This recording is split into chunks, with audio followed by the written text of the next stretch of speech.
el texto base que usamos ese domingo fue Mateo 23:23, que dice esto.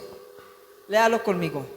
Ustedes dan el diezmo de la menta, el anís y el comino, pero han descuidado lo más importante de la ley, la justicia, la misericordia y la fidelidad. Esto último debieron hacerlo sin dejar de hacer lo otro. Ese versículo se explica por sí mismo. Entonces, el primer argumento que derrumbamos ese día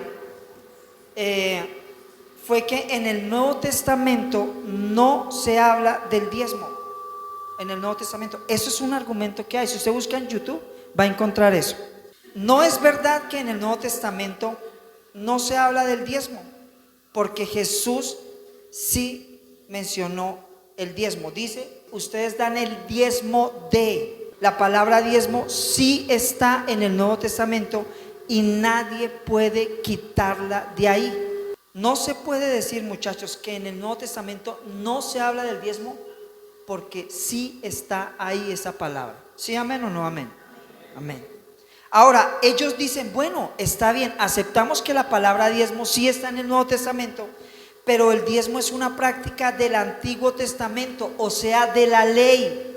Dicen ellos, nosotros ya no estamos bajo la ley, sino bajo la gracia. Ese es el argumento de algunos. Pues muchachos, mire, si estamos bajo la gracia, con muchas más veras deberíamos diezmar con alegría, e incluso no dar solamente el diezmo, sino mucho más, porque cuando comparamos la ley con la gracia es mucho mejor. Es un regalo mucho más grande. Y si alguien recibe algo mejor, debería entonces ser mucho más agradecido y mucho más generoso. Si antes se hacía porque era un mandato, ahora deberíamos hacerlo por amor a Dios en respuesta a su generosidad y su favor. Yo les decía el domingo, si viéramos la gracia de Dios en todo su esplendor, nos daríamos cuenta, muchachos, que todo lo que nosotros le damos a Él en diezmos es realmente muy poquito para agradecer todo lo que Dios nos da. De verdad. Así que poner la gracia versus la ley como argumento para no diezmar, lejos de hacernos desistir de dar el diezmo, lo que debería hacer es que fuéramos más generosos para la obra de Dios. Y yo les expliqué muy claramente, muchachos, que un pastor no debería sentirse mal por predicar del diezmo. Esto es el mensaje y él fue llamado a predicar toda la palabra de Dios. Y hay algunos que no les gusta ese mensaje. Bueno, está bien, pero esta parte no se puede negociar.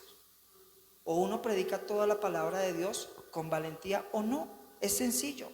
Bueno, entonces ellos dicen gracia versus ley. Ellos dicen que ya no estamos bajo la ley y que por lo tanto no deberíamos diezmar porque el diezmo es un mandato por ley. Ahora quiero que leamos atentamente lo que Jesús enseñó. Ustedes dan el diezmo de la menta, el anís y el comino, pero han descuidado lo más importante de la ley, la justicia, la misericordia y la fidelidad. Esto último debieron hacerlo sin dejar de practicar lo otro. Yo veo aquí muy claramente que Jesús menciona 4 cosas que están bajo la ley: la justicia, la misericordia, la fidelidad y ¿qué más? El diezmo. Entonces, si ya no debemos de cumplir lo que está bajo la ley, no solo no deberíamos diezmar, sino que tampoco deberíamos ser ¿qué? Justos, fieles y misericordiosos, porque esas 3 también están bajo la ley. Así que ese argumento se cae por su propio peso. Ahora ellos dicen, bueno, sí está la palabra diezmo en el Nuevo Testamento y sí es verdad. No podemos usar el argumento de que como el diezmo era por la ley, ya no debemos hacerlo, porque entonces todas las otras 3 cosas que mencionó Jesús tampoco deberíamos practicarlas. Pero, dicen ellos, en ninguna parte del Nuevo Testamento se nos ordena diezmar. Bueno, yo leo ahí muy claramente que dice esto: ustedes dan el diezmo de la menta, el anís y el comino, pero han descuidado lo más importante de la ley, la justicia, la misericordia y la fidelidad. Esto último debieron hacerlo, ojo acá, sin dejar de practicar lo otro. Pregunto, si la frase sin dejar de practicar lo otro no es una orden, entonces ¿qué es? Si a usted en su trabajo su jefe le dice, haga tal cosa sin dejar de hacer aquella, pregunto, ¿por cuántas cosas le toca responderle a su jefe? Por 2. Le va a tocar responderle a su jefe por 2 cosas. Yo francamente es que no entiendo cómo una indicación tan clara como sin dejar de hacer lo otro no puede ser entendida como una orden. No lo entiendo, muchachos. Ahora ellos dicen, bueno, sí, está bien, la palabra diezmo sí está en el Nuevo Testamento. No podemos usar el argumento de que era por ley. Y sí, es verdad, es una orden, es evidente que es una orden, ¿sí? Pero dicen ellos, era una orden para los judíos, porque ahí Jesús le está hablando a judíos. Yo digo acá, oiga, vea pues, o sea, están tan, no me toque mis finanzas, ¿sí? Ahí yo pregunto, entonces, si eso era para los judíos, ¿cuál parte de la Biblia es para los judíos y cuál para nosotros? Porque yo tengo entendido, muchachos, que la Biblia es para todos. Pero si tienen alguna duda, miren lo que dice la Biblia acerca de los que están en Jesús. Dice que ya no hay judío ni griego, ustedes son uno solo en Cristo Jesús. Es decir, que en cuestiones de nacionalidades, sea usted judío, griego o del país que sea, para Dios somos un solo pueblo y ya. Por lo tanto, la palabra de Dios es para todos sin acepción de personas. Lo bueno es que queremos las promesas, todas las promesas sí las queremos, ¿no? Pero los mandamientos sí, no, estos sí son para, ¿sí? Lo que pasa es que cuando se trata de dinero, ahí sí nos volvemos selectivos. No, esta parte es para mí, pero esto es para ellos. Así que ese argumento definitivamente tampoco sirve.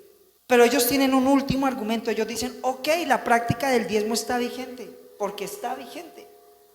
Pero Jesús no habló de dinero, habló de especias, específicamente de menta, anís y comino. ¿Por qué entonces los pastores actuales están pidiendo dinero o recolectando dinero? Bueno, entonces esto ya es otra discusión diferente. O sea, la discusión acá no es si existe el diezmo o no, sino por qué estamos diezmando diferente a como diezmaban en esa época. La respuesta es muy sencilla, porque ustedes no siembran eso. ¿O quién de ustedes siembra anís y comino? Ninguno. Pero no, muchachos, lo que pasaba es que anteriormente, para los que no saben, Dios pedía el diezmo en función de la actividad económica de cada judío. Los judíos tenían 2 actividades económicas principales, la agricultura y la ganadería. A los ganaderos se les pedía el diezmo en ganado de acuerdo a la especie de ganado que tenían. Y a los agricultores se les pedía el diezmo de acuerdo a los productos agrícolas que cultivaban. En ese pasaje específico, Jesús le está hablando ¿a ganaderos o agricultores? A agricultores le está hablando específicamente. Y estos agricultores tenían como actividad comercial la siembra de comino, anís y ¿qué más? Eso, de menta, ¿sí? Entonces, muchachos, Dios pide el diezmo de acuerdo a la función económica de cada uno de nosotros, y nosotros no somos ni agricultores ni ganaderos. Pero incluso si lo fuéramos, o sea, si fuéramos ganaderos o agricultores, nos resultaría más fácil diezmar con dinero. Usted no se imagina, yo les decía el domingo, ¿dónde meto yo las vacas? ¿Dónde las meto? ¿Dónde meto el anís? ¿Sí? Nos resulta más fácil porque el sistema financiero cambió. En aquella época el trueque era la manera más común de comerciar, por eso se diezmaba en especie. En esta época vivimos bajo un sistema económico diferente llamado economía monetaria, es decir, que el comercio ya no se hace con el trueque, sino con dinero. Y ya estamos pasando a un sistema económico diferente llamado economía digital, en la cual el dinero físico tiende a desaparecer para darle paso a las transacciones electrónicas. En resumen, muchachos, la evolución financiera no anula el diezmo, sencillamente lo transforma, ¿sí? Entonces queda demostrado que en el Nuevo Testamento sí se habla del diezmo, y que Jesús nos dice que debemos hacerlo, habiendo vindicado esa verdad, muchachos. Yo espero que si de pronto algún pastor por aquí me ve, ahora sí se sienta con más confianza y sin temor de leer este pasaje, que es el que muchos usan para pedirle a sus iglesias el diezmo. Está en Malaquías, dice esto, dice: traigan íntegro los diezmos al alfolí. La palabra alfolí es una traducción de la palabra hebrea mitzar, que significa tesorería. Es decir, traigan íntegro los diezmos a la tesorería del templo y haya alimento en mi casa. Esa parte, alimento en mi casa, quiere decir para que mi casa funcione. Y dice Dios acá: y pruébenme ahora en esto, dice el Señor de los ejércitos, si yo no les abriré las ventanas de los cielos y derramaré sobre ustedes bendición hasta que sobreabunde. Decía mi mamá, más claro no canta un gallo. Ahora, usted puede decir: bueno, Edwin, entiendo lo del diezmo, lo entiendo, pero mi pregunta es: ¿por qué, si Dios no necesita dinero, de todas formas lo pide para sostener la iglesia? Eso es una buena pregunta. Parece una pregunta boba, pero no lo es. O sea, ¿por qué, si Dios es todopoderoso, no hace algún milagro para que las iglesias no tengan que depender de las finanzas de las personas, para que su iglesia surja sin dinero? Le voy a dar 4 respuestas rápidas y voy a empezar por la respuesta más obvia de todas. La primera respuesta al por qué Dios pide que diezmemos, aunque Él no necesita dinero para hacer las cosas, que Él puede pedir lo que quiera por el simple hecho de que es Dios y de que todo le pertenece a Él. Así de sencillo. Salmos 24:1 dice: del Señor es el mundo entero, con todo lo que hay en Él y con todo lo que en Él vive. Dios es el dueño de todo y Él puede dar las órdenes que quiera. Así de sencillo.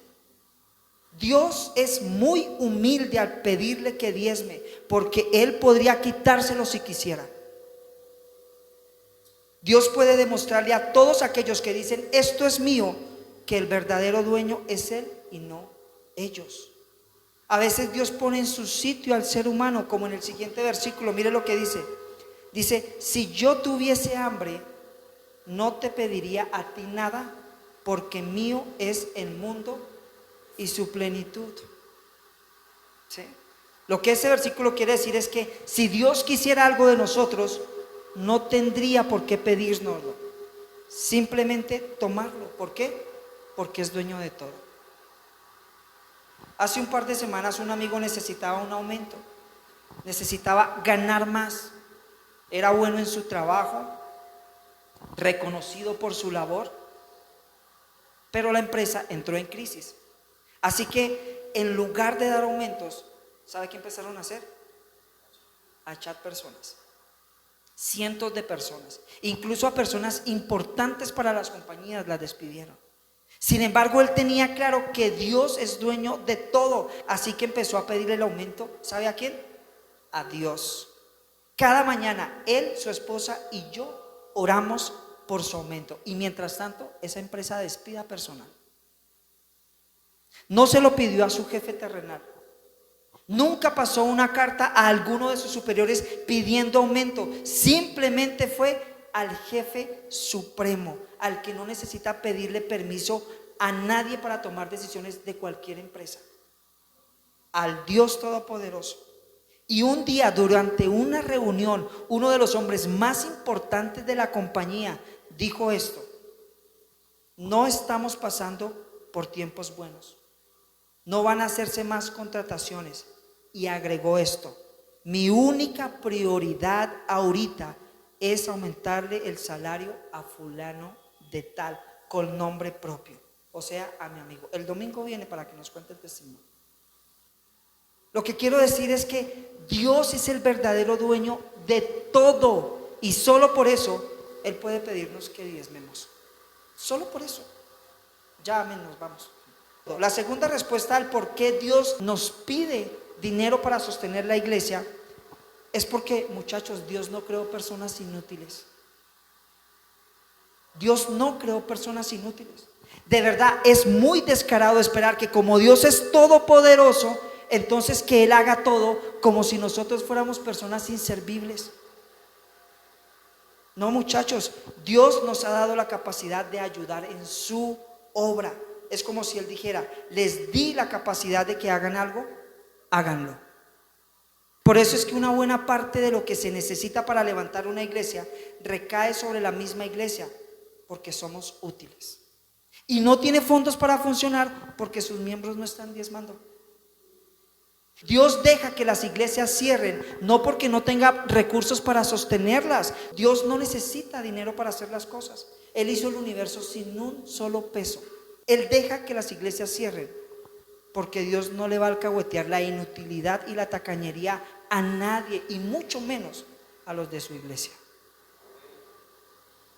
Miren, muchachos, aquí nunca me van a ver ustedes diciendo: no, venga, pacte, dele a mí no me importa en lo más mínimo su plata. Aquí nadie va a pasar a predicar, a cantar, a servir por la cantidad de dinero que pongan en un sobre. A mí eso no me interesa. Yo les estoy enseñando esto, muchachos, porque hay un principio que Dios quiere enseñarles, y es que se desprendan del dinero. No para que llenen esto de plata, no.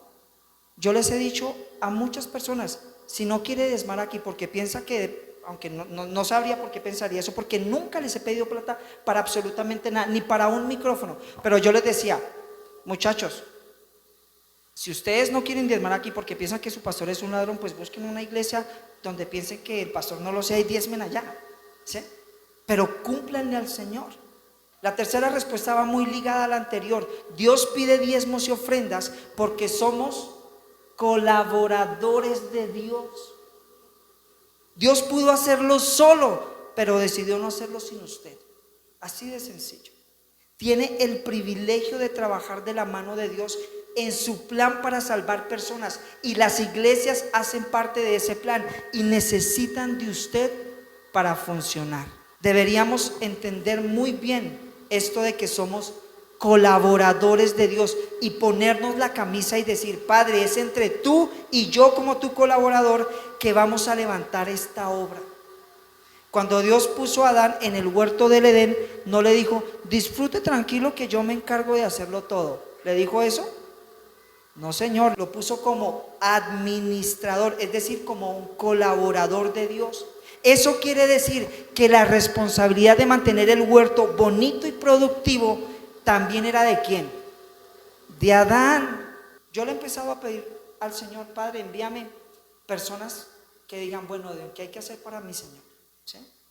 Eso quiero yo, personas con ese sentido. Y la cuarta respuesta, y sobre la cual sí me voy a extender porque es la más importante, es porque a Dios le interesa nuestro corazón, muchachos. Mire, a Dios no le interesa que tengamos un gran edificio con hermosas instalaciones, tanto como le interesa que nosotros aprendamos a confiar en Él y no en el dinero. Por supuesto, el dinero se usa para tener una iglesia bonita y funcional, pero Dios está interesado en personas, no en instalaciones. Es como si Dios dijera: deme los diezmos y las ofrendas, yo le daré la utilidad. Pero el objetivo de Dios no es el dinero, sino trabajar en su corazón para que usted deje tanta dependencia del dinero. Porque ese es el verdadero problema, que las personas están más interesadas en la plata que en Dios. Ese es el problema. Por eso Él pide que le rindamos a Él nuestras finanzas. Y las personas están más interesadas en la plata que en Dios, porque en este mundo nos hemos acostumbrado tanto a que casi todo se hace con dinero, que convertimos el dinero en un Dios, muchachos. Desde que nos levantamos de una cama por la cual tuvimos que pagar, hasta que volvemos a ella por la noche, todo el día, casi todo tiene que ver con dinero. La ducha que nos pegamos, el desayuno que nos comemos, la ropa que nos ponemos, el transporte en el que viajamos, los gusticos que nos damos, casi todo tiene que ver con dinero. La mayor parte de nuestro tiempo estamos trabajando para conseguir dinero. Por eso se ha convertido el dinero en la competencia de Dios. Por ejemplo, hay personas que los domingos no van a la iglesia, que es un día importante para Dios, porque están atendiendo el negocio que Dios les dio. Cambian a Dios por unos cuantos pesos. Esto lo digo para todos. Yo no pensé que fuera a llegar alguien impuntual, pero todos, yo he llegado tarde y ustedes me han visto acá corriendo con la maleta en medio de la alabanza, ¿sí? Pero también lo voy a decir porque esto es para todos. No solamente hay gente que no va a la iglesia, sino que somos impuntuales para llegar. Y miren, muchachos, nunca somos impuntuales para llegar al trabajo. ¿Sabe por qué? Porque nos pagan. Porque nos pagan, muchachos. Porque ahí está la papita. Y esto es algo de todos, de todos. Yo me he sentido mal porque yo he llegado tarde. Ustedes me han visto, ¿no? ¿Sí? ¿Se da cuenta, muchachos, el problema que tenemos con el dinero? Yo digo, ¿cómo cambiaría si el sistema financiero consistiera en: les vamos a pagar a los que se levantan temprano a orar y a los que llegan puntuales en la iglesia y sirven en la iglesia? Yo me imagino cómo se llenaría esto de personas que aman al Señor. Jesús dijo esto, muchachos: ninguna persona puede servir a dos señores, porque o menospreciará a uno y amará al otro, o querrá mucho a uno y despreciará al otro. No se puede servir a Dios y a las riquezas al mismo tiempo. Hay que tomar la decisión: o amo más a mi Señor y confío más en Él, y por lo tanto cumplo con lo que Él me pide y que Él se encargue de que me alcance, o amo más al dinero y confío más en Él y por lo tanto no lo suelto fácil. Porque es que para muchos, muchachos, la seguridad está puesta en cuánto tienen y en cuánto ganan. Imagínense, la seguridad de esta vida está puesta en eso. Para otros la seguridad sencillamente está puesta en Dios. Y una de las muestras más claras, muchachos, de que el dinero se volvió el Dios del ser humano, es que cuando el verdadero Dios nos pide que lo rindamos ante Él, que diezmemos fielmente, ¿sabe qué hacemos? Cerramos el puño. Cuando Dios dice: traigan sus diezmos sencillamente porque yo lo ordeno, y usted dice no, mire, se lo digo con respeto, no hay que tener mucha inteligencia y mucha sabiduría para entender cuál es su Dios. No hay que ser muy inteligente para entender en dónde tiene usted verdaderamente puesta su confianza. Algunos dicen: uy, es que el 10% me descuadra. Sí. Bueno, ahí está su confianza. No me imagino, muchachos, el fracaso tan grande que seríamos si Dios nos pidiera, como a Abraham, que le sacrificáramos un hijo.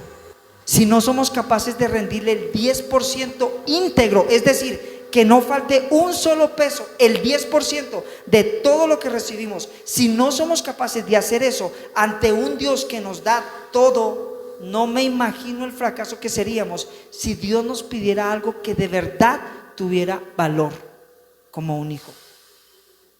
Entonces espero que ustedes se den cuenta del problema que las personas tienen con el dinero y por qué Dios pide que lo rindamos ante Él.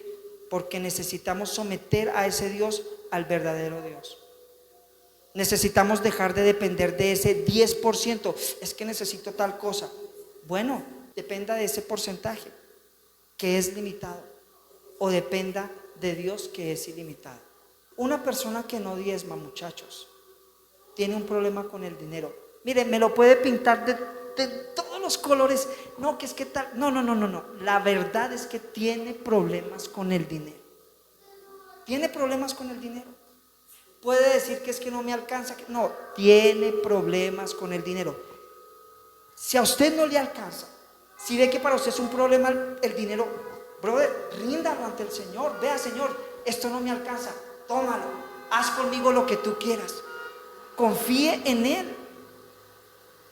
Porque es que esa es la otra cosa, muchachos, el dinero es limitado. Por eso, iglesia, mire, si mis ojos alguna vez estuvieron puestos en el dinero, hoy no lo están. Yo tengo un Padre que lo tiene todo. Yo no tuve que poner un solo peso para que esta iglesia se abriera. Otros tuvieron que ponerla. Yo sencillamente le dije un día a Dios en oración, le dije: Padre, dame una iglesia. Y Él me lo dio. Pero si por dinero fuera, bueno, aquí no hay algunas personas que sepan la historia, pero si por dinero fuera, muchachos, yo estaría ahorita pastoreando en Bucaramanga. De entrada me iban a dar 5 millones de pesos. Yo podría estar allá, ¿sí? Una iglesia con 80 miembros. Llevaba 5 años, o sea, la labor difícil, la que yo estoy haciendo acá, ya la habían hecho y yo estaría allá. Pero Dios sabe, Padre, tú sabes que no miento y pongo mis palabras delante de ti, que tú sabes que de rodillas llorando te dije: Señor, yo no lo voy a hacer por plata. A mí eso no me deslumbra, porque yo sé, muchachos, que el dinero es limitado. Dios no, un buen negociante jamás cambiaría a Dios por dinero, muchachos. Y yo sé que hablar de dar para Dios es exponerse. Muchos podrían pensar mal del pastor, pero esta es una verdad y hay que darla. Ahora, muchachos, quiero hacer un paréntesis aquí.